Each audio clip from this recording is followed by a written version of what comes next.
Super Bharat Marathi वृत्तवाहिनीवर आपले स्वागत आहे। एक नजर आजच्या ठळक घडामोडींवर।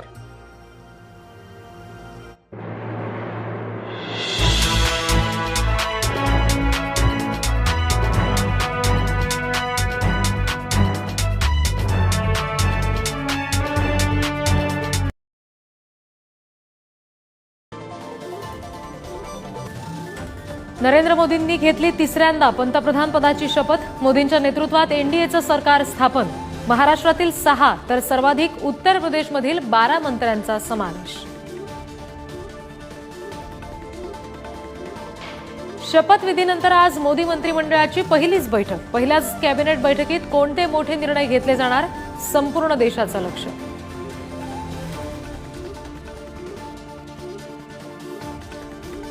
ठाकरेंच्या शिवसेनेच्या आमदार आणि खासदारांची आज सेना भवनात बैठक। लोकसभा निवडणूक आणि आगामी विधानसभेसंदर्भात चर्चा होणार।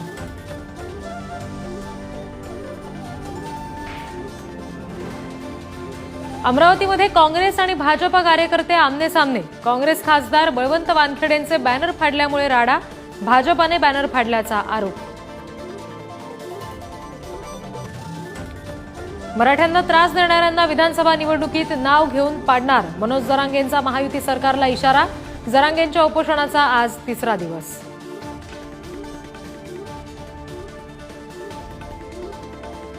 मुंबईतील कोस्टल रोडच्या दुसऱ्या बोगद्याचं आज लोकार्पण। मुंबईमध्ये मुख्यमंत्री शिंदेंच्या पाहणीनंतर वाहनांना प्रवेश मिळणार।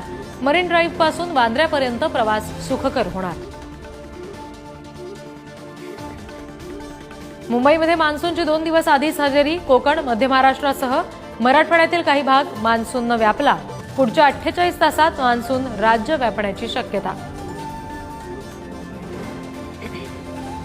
T20 क्रिकेट वर्ल्ड कपमध्ये भारताचा पाकिस्तानवर चित्तथरारक विजय। ऋषभ पंत आणि बुमराच्या खेळीमुळे विजय। पाकिस्तानचा वर्ल्ड कपमधून पॅकअप।